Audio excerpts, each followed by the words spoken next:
하나님 말씀 보시겠습니다. 에스더 4장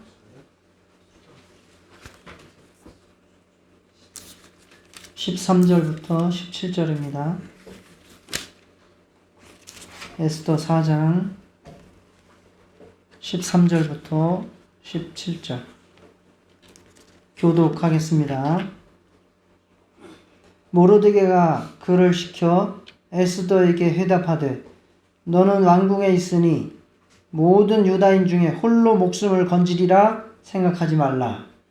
이때 네가 만일 잠잠하여 말이 없으면 유다인은 다른 데로 말미암아 누이와 구원을 얻으려니와 너와 내 아버지 집은 멸망하리라. 내가 왕의 자리를 얻은 것이 이때를 위함이 아닌지 누가 알겠느냐 하니 에스더가 모르드게에게 회답하여 이르되 당신은 가서 수산에 있는 유다인을 다 모으고 나를 위하여 금식하되 밤낮 3일을 먹지도 말고 마시지도 마소서. 나도 나의 시녀와 더불어 이렇게 금식한 후에 규례를 어기고 왕에게 나아가리니 죽으면 죽으리이다 하니라. 모르드게가 가서 에스더가 명령한 대로 다 행하니라. 아멘. 자, 지금까지 두 번 에스더 말씀을 나눴습니다. 대충 어떤 이야기인지 아시죠? 네. 자, 지금 이 에스더서가 펼쳐지는 나라는 어떤 나라입니까? 배경이 되는 나라는 페르시아라고 하는 나라입니다. 지금 이 나라에 포로로 끌려온 민족, 여기에서 나오는 어떤 민족이 나오고 있죠? 유대인이 나오고 있습니다. 자, 에스더에서 나오는 왕의 이름이 무엇입니까? 아수에로 왕이죠. 아수에로의 제일 측근으로서 최고 권력자는 누구입니까? 하만이죠. 그리고 유대인의 포로로 끌려와서 정말 생명을 유지하고 삶을 살기 위해서 몸부림치는 사람, 모르드게죠. 그가 돌보는, 자식과 같이 돌보는 사촌 동생의 이름은 누굽니까? 에스더죠. 자, 그 사이에서 누가 왕비로 뽑히죠? 에스더가 왕비로 뽑혔습니다. 자, 모르드게와 에스더는 자기들의 민족을 밝혔습니까? 안 밝혔습니까? 안 밝히고 살고 있었습니다. 그런데 하만이라고 하는 사람이 갑자기 높은 자리를 차지하게 되면서 영적 전쟁이 불꽃이 튀기기 시작했는데 그 하만이라는 사람은 어떤 족속입니까? 아말렉 족속입니다. 그와 불꽃을 튀긴 모르드게라고 하는 유대인은 어느 족속입니까? 베냐민 지파 사울의 후손이었습니다. 자, 드디어 하만이 모든 제국으로부터 숭배를 받을 때 단 한 사람, 저항한 사람이 있었는데 그가 누굽니까? 모르드게가 엎드려 꿇지도 않고 절하지도 아니했다라고 했습니다. 모르드게는 왜 하만에게 절을 하지 않았을까요?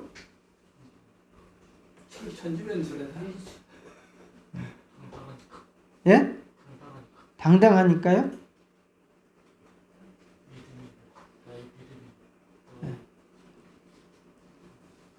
왜 하만에게 절을 하지 않고 꿇지도 않았습니까?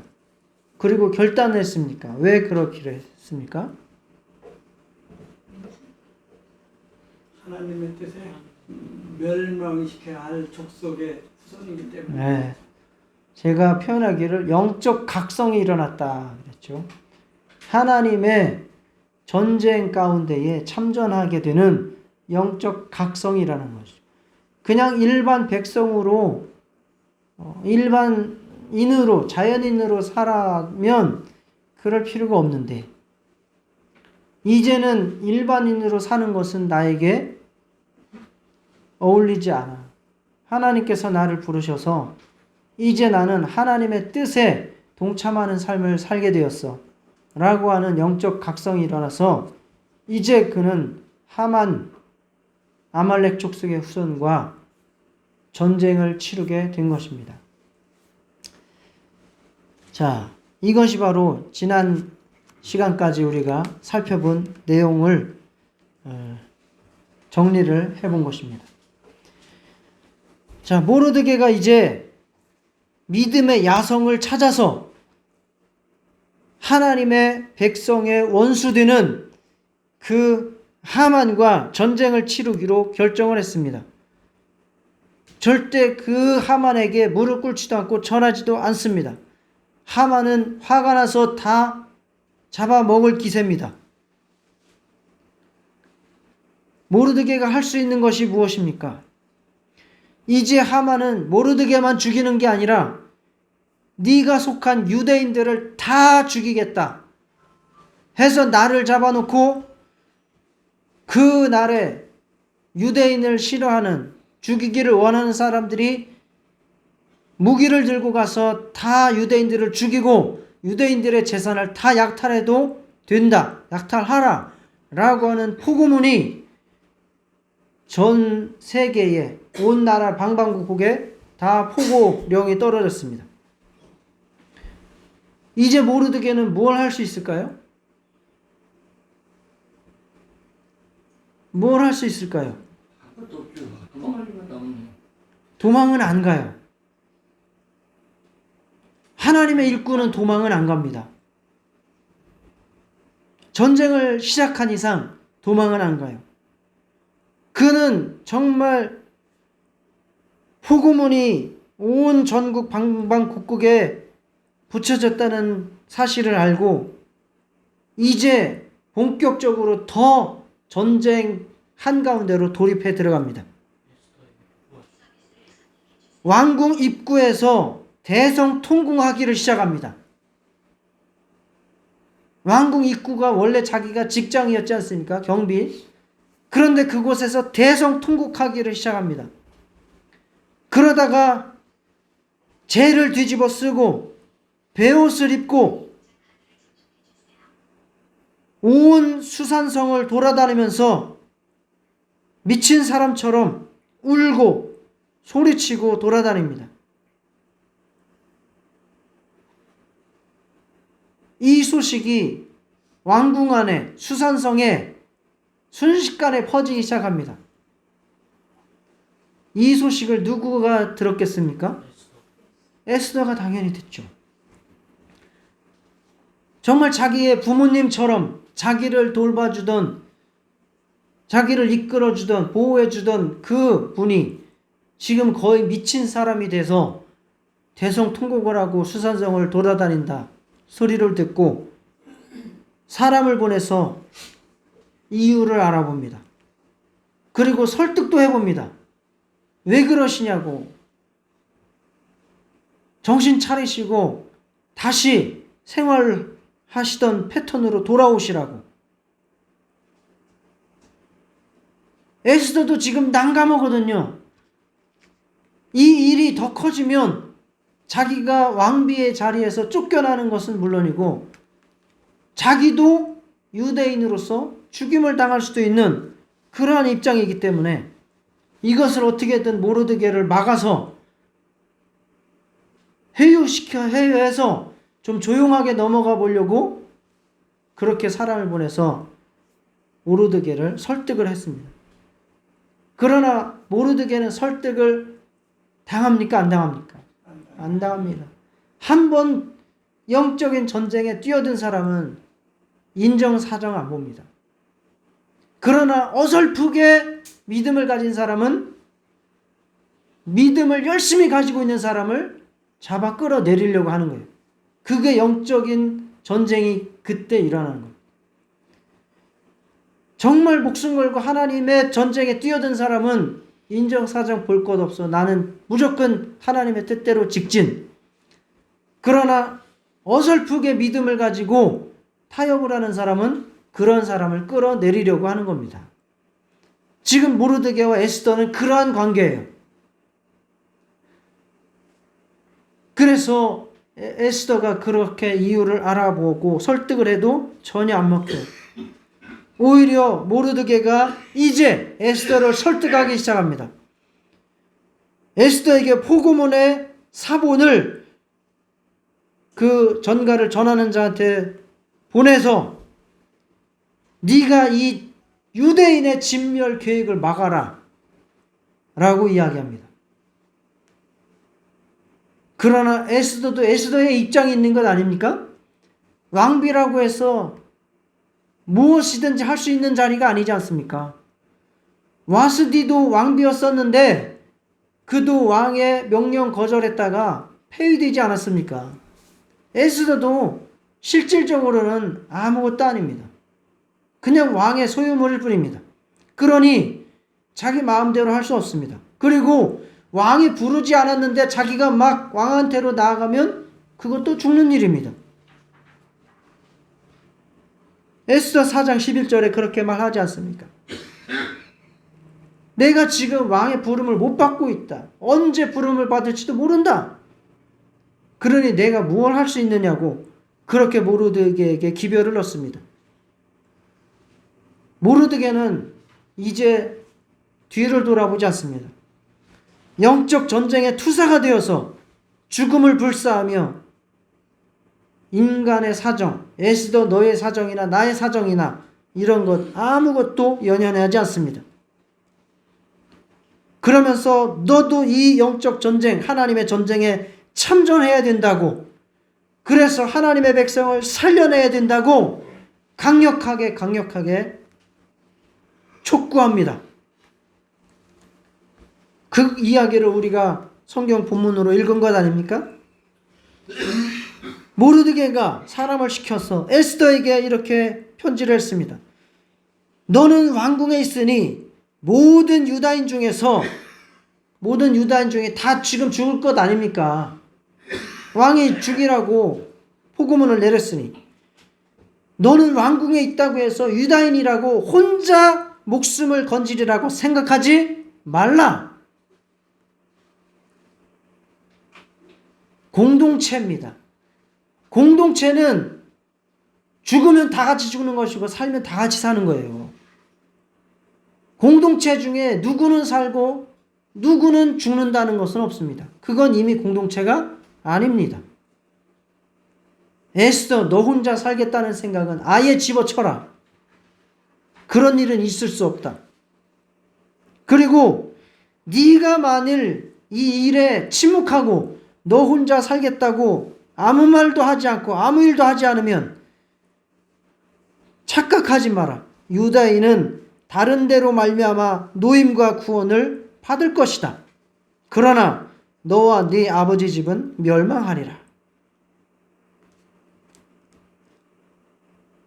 하나님의 일은 하나님이 하시니까 네가 이 전쟁에 참여할 것인가 말 것인가를 마치 네가 주권자인 것처럼 그렇게 판단하고 그렇게 생각하지 말라는 거예요. 하나님은 네가 안 하면 다른 사람을 통해서 이 전쟁을 치를 것이고 그는 승리하게 하실 것이다. 그리고 네가 이 전쟁에 참여하지 않은 대가로 너와 네 집안이 멸망할 것이고, 그리고 쓰임받은 사람, 그와 함께 그 가문이 또 복을 받게 될 것이다. 네가 왕비가 된 것이 이 영적 전쟁에 참여해서 하나님의 뜻을 이루라고, 하나님의 백성을 구원하라고 네가 왕비가 된 것이 아니겠느냐. 이렇게 모르드게가 강력하게 에스더에게 영적 전쟁, 하나님의 이 전쟁에 싸움에 네가 역할을 하라, 참전하라라고 촉구를 합니다. 교회에서 하는 일이 바로 이런 것입니다. 그냥 사람들 편안하게 살면 내버려 두면 돼요. 그냥 자기 열심히 일해서 먹고 살고 놀러 다니고 뭐 시집가고 장가가고 애 낳고 노아의 홍수가 날 때 사람들 다 그렇게 살지 않았습니까?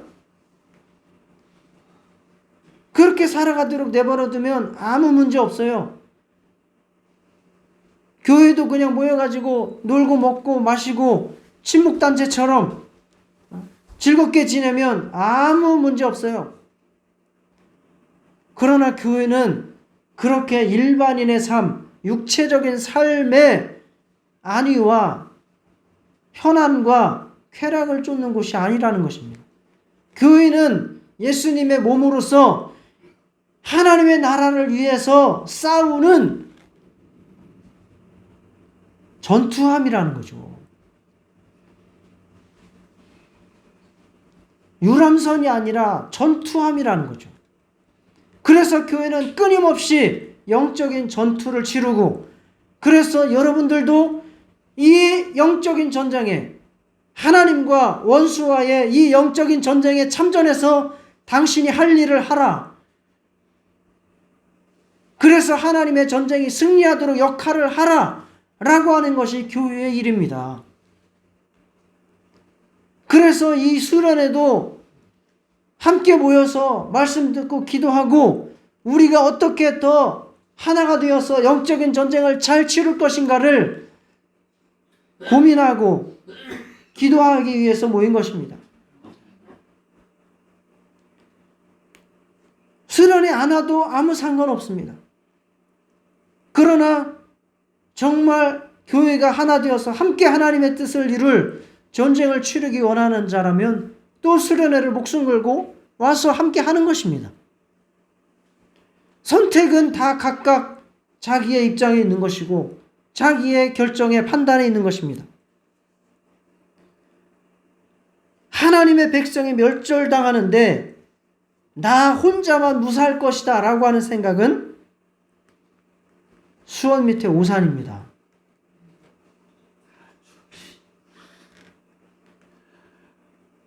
그런 일은 없습니다.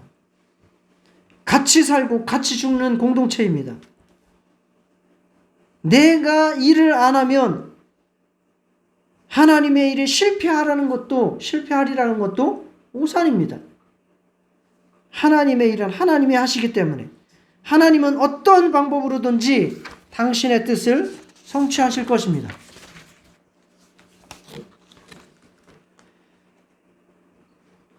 나 아니더라도, 여러분 아니더라도 하나님은 얼마든지 하나님의 일을 하실 수 있습니다. 하나님의 일에 내가 뛰어드는 것은 누구에게 복이 된다는 겁니까? 내게 복이 되는 것입니다. 에스더가 이 전쟁에 참여하면 에스더가 복을 받는 것입니다. 하나님이 복을 받는 게 아닙니다. 에스더, 너는 너의 정체성을 찾아야 하고 너의 사명을 지금 깨달아서 그 사명, 전쟁, 하나님의 뜻 가운데 들어와야 된다라고 모르드게가 강력하게 외치고 있는 것입니다. 네가 무슨 수로 왜 왕비의 자리에 앉았겠느냐? 하나님의 백성을 구원하라고 하나님이 이것을 위해서 예비해 주신 것이 아니겠느냐? 이렇게 말합니다. 이런 말을 듣고 거부할 수 있을까요? 에스더 거부했습니까? 못했습니까? 에스더 이 모르드게의 강력한 촉구에 거부할 수 없었습니다. 하나님의 전쟁에 참여하면 그 전쟁은 하나님께서 치르시는 줄 믿으시고 참전하시기 축원합니다. 하나님 구원 역사에 쓰임 받기로 다짐하시기를 축원합니다. 그리고 그 다짐을 표현한 것이 바로 무엇이냐? 죽으면 죽으리이다 합니다. 에스더가 우리 사촌 오빠가 이렇게 나에게 촉구를 하는데 이거 뭐 거부할 명분이 없어요. 거부할 명분이 없어. 그래서 대답이 뭡니까? 죽으면 죽으리이다예요. 그래요. 하나님의 뜻에, 영적 전쟁에 참여하겠습니다. 교회의 일에 헌신하고 참전하겠습니다. 직분도 받고 주의 뜻에 순종하여 나가겠습니다. 죽으면 죽으리이다 하고 나가는 겁니다. 회피하지 않겠습니다. 내가 혼자서 살겠다고 유대인임을 숨기지 않겠습니다. 내가 혼자서 살겠다고 내 민족 유대인들이 다 멸절당하는데 나 혼자 아무것도 안 하고 내 안위만 챙기지 않겠습니다. 죽으면 죽으리이다. 나도 같이 유대인들 속에서 싸우고 유대인들과 함께 죽겠습니다. 라고 죽으면 죽으리이다. 라고 모르드게에게 답신을 보낸 것입니다. 다 같이 죽으면 죽으리이다. 3번 외치겠습니다. 시작. 죽으면 죽으리이다. 죽으면 죽으리이다. 죽으면 죽으리이다. 하나님의 뜻에, 하나님의 일에 참전하는 사람은 이와 같은 심령으로 나가는 거예요. 아까 김기열 권사님이 죽기 살기로 하는 것 맞아요. 주의 일은 어쩔 수 없이 퇴로가 없어요. 퇴로는 즉 마귀에게 기쁨이에요. 우리는 죽으면 죽으리이다 하고 하나님의 뜻을 위해서 정진하는 겁니다. 서로 어깨동무하고 서로 손을 붙잡고 기도하면서 하나님의 뜻을 이루기 위해서 하나님의 백성이 보존되도록 더 많은 영혼이 구원받도록 멸망 중에 있는 자가 살아나도록 그렇게 싸워나가는 겁니다. 이와 비슷한 일이 있었던 적이 있어요. 종교개혁자 칼빈의 이야기인데요. 칼빈이 기독교 강요라고 하는 지금의 개혁 교리의 근간이 되는 책을 썼어요. 굉장히 두꺼운 책이고 여러 해에 걸쳐서 기독교 강요를 썼어요.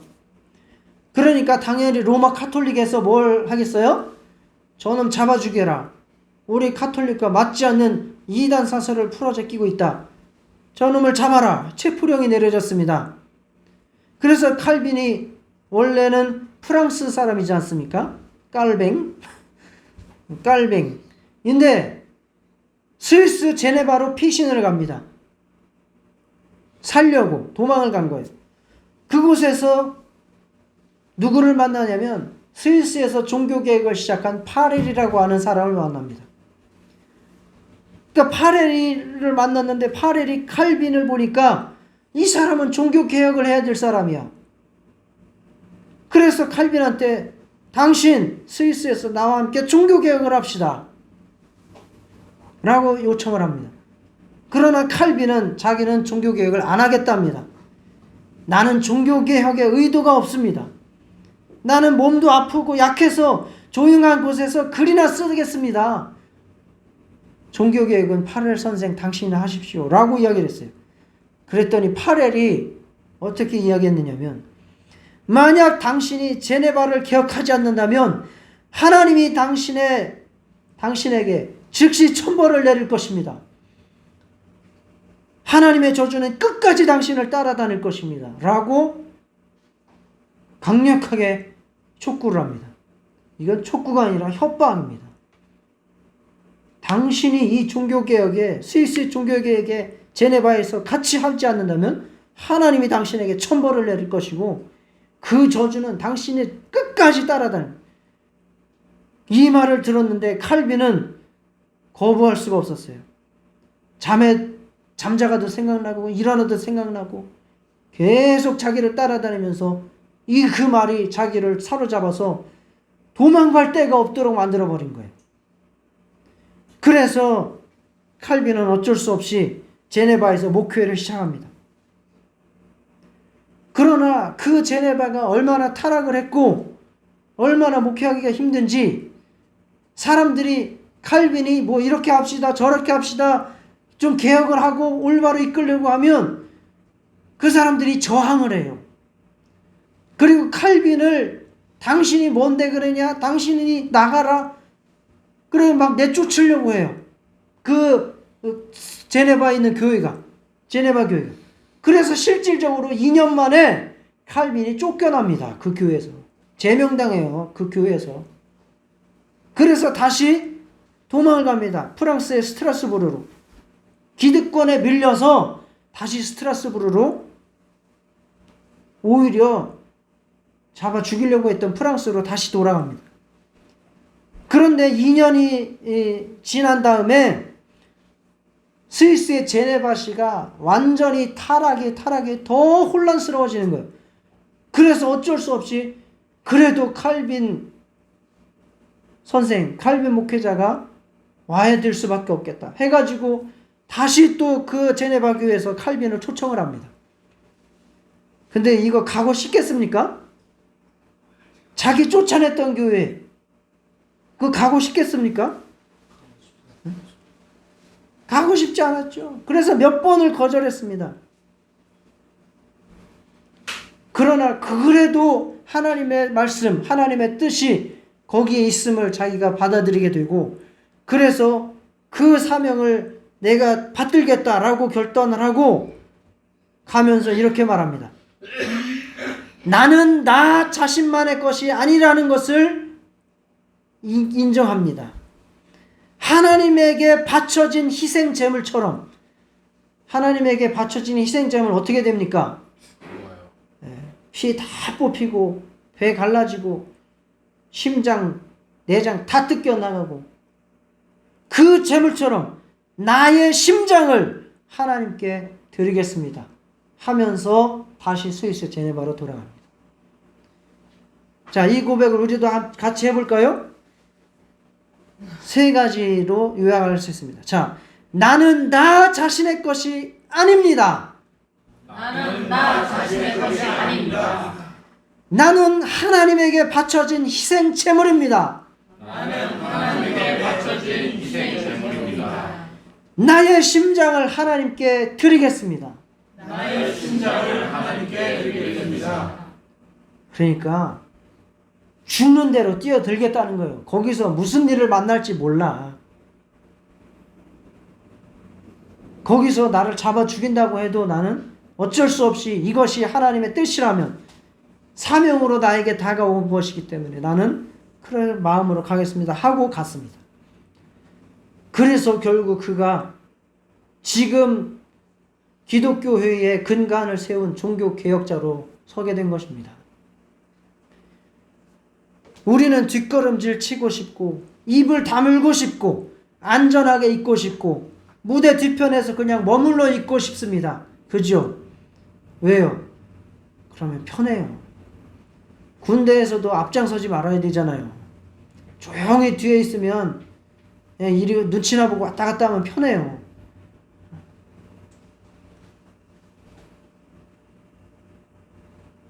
뒤에 있고 싶어요. 그래서 예배 드릴 때도 이런 사람들은 꼭 어디 앉아요? 기둥 뒤에 앉아요. 그리고 등치 큰 사람 그 뒤에 딱 앉아요. 그러면 안 보여요. 그냥 숨어있고 조용히 있는 듯 없는 듯 그냥 구원만 받아서 그냥 구원 확인증이나 하나 받아가지고 교회나 왔다 갔다 하면 아무 문제 없이 살 수 있습니다. 입도 다물고 전도 안 해도 돼. 뭐하러 피곤하게 전도해. 봉사 뭐하러 해. 힘들게 뭐. 돈은 뭐하러 내. 힘들게. 그렇게 살면 아무 문제 없습니다. 나는 그거 할 능력도 없고 나는 구원 받았으면 됐어. 더 이상 나에게 뭐 요구하지 마. 사명 나에게 그런 건 없어. 이렇게 살고 있는 것이죠. 내가 해야 할 일을 외면하고 무시하고 있는 것입니다. 목사가 아무리 소리를 쳐도 너는 떠들어라. 그거는 나하고 상관이 없는 말씀이다. 이렇게 받아들여. 다. 대부분이. 그건 목사님이 하시는 말씀이고요. 나하고는 상관이 없는 말씀이네요. 나는 내 생활대로, 내 생각대로, 내 방법대로, 내 스타일대로 그렇게 살아가는 것입니다.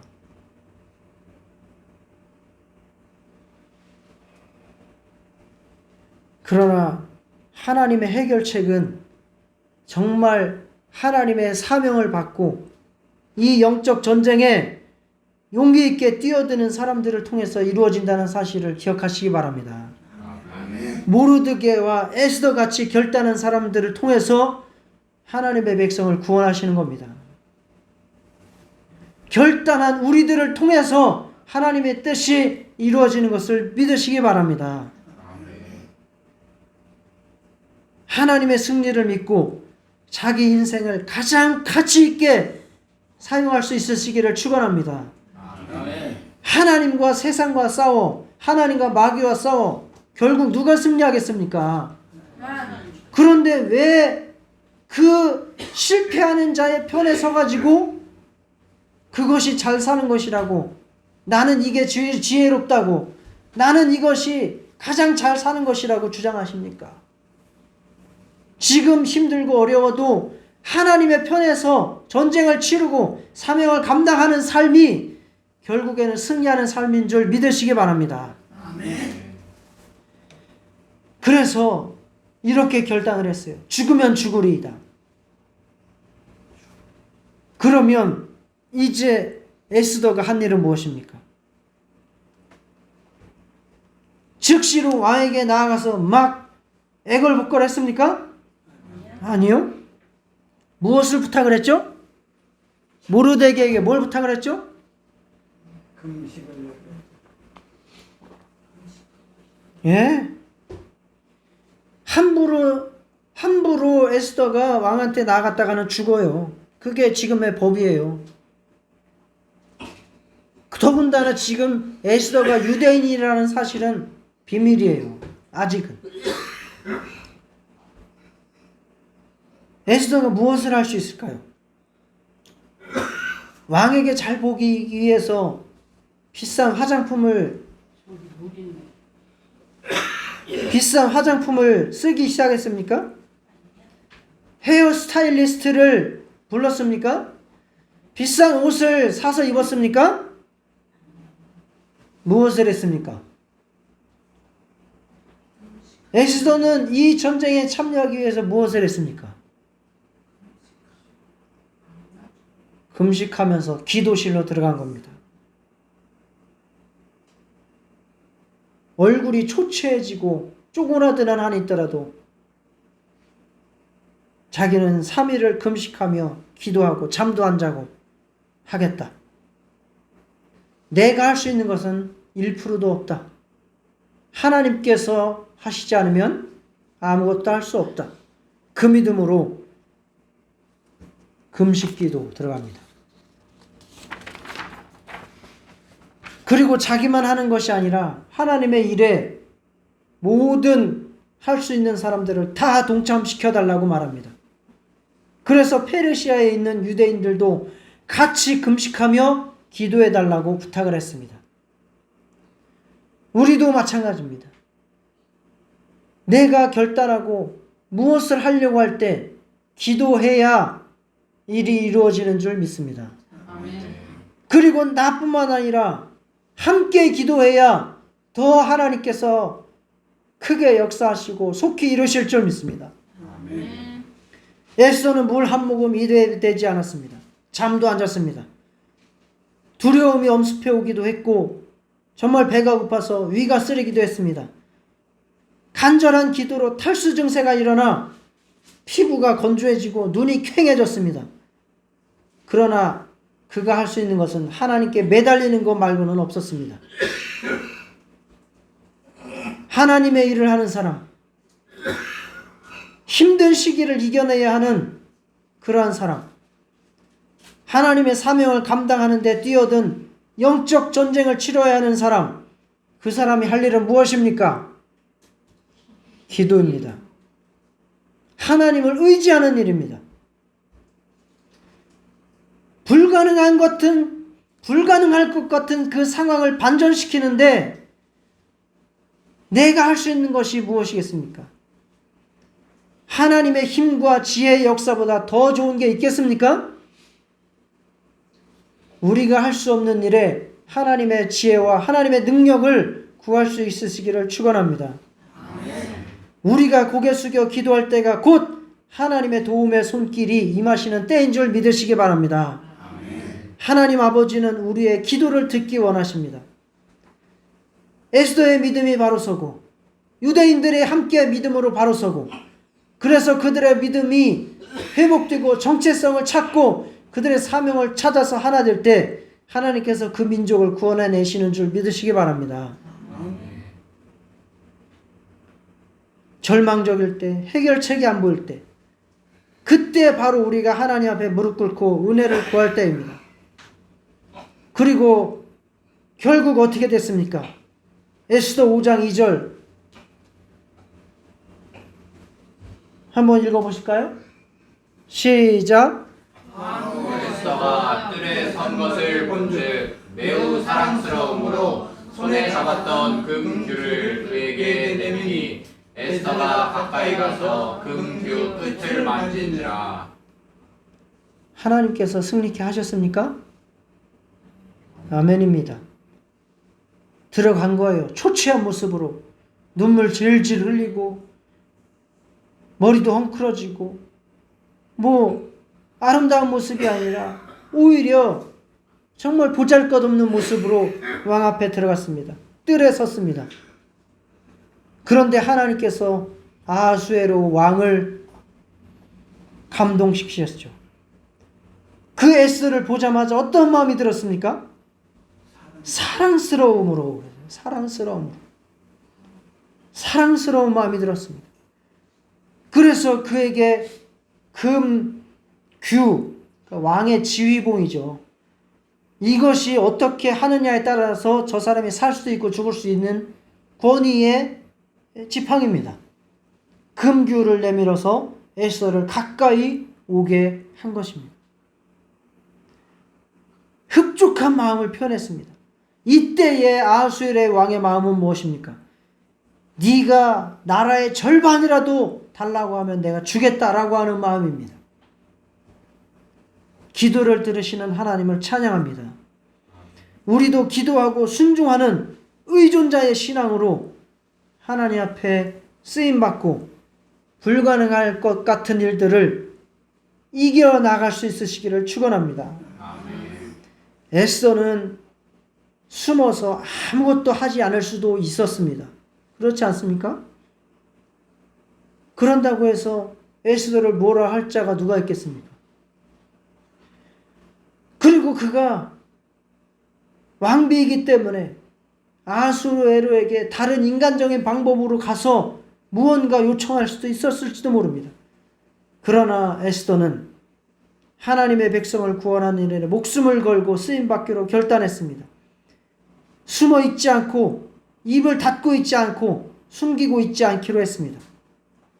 그리고 그 일을 하는 방법으로 하나님 앞에 간절히 기도하는 방법을 택한 것입니다.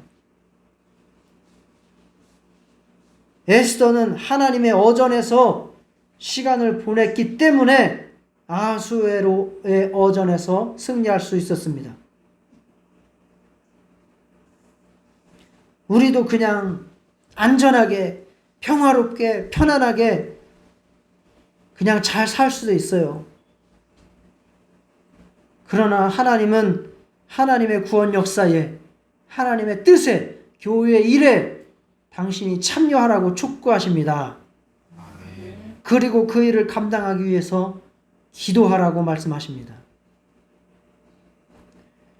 그렇게 될 때 우리가 세상에서 어떠한 권세자를 만나든지 어떠한 문제를 만나든지 하나님의 주시는 힘과 능력으로 극복해낼 수 있는 줄 믿습니다.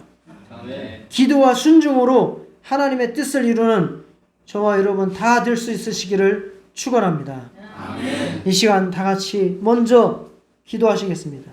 내가 조용히 나의 안위만, 나의 평안만 생각하고 사는 것이 아니라 하나님의 뜻에, 하나님의 말씀에, 하나님의 사명에 참전하게 하여 주옵소서.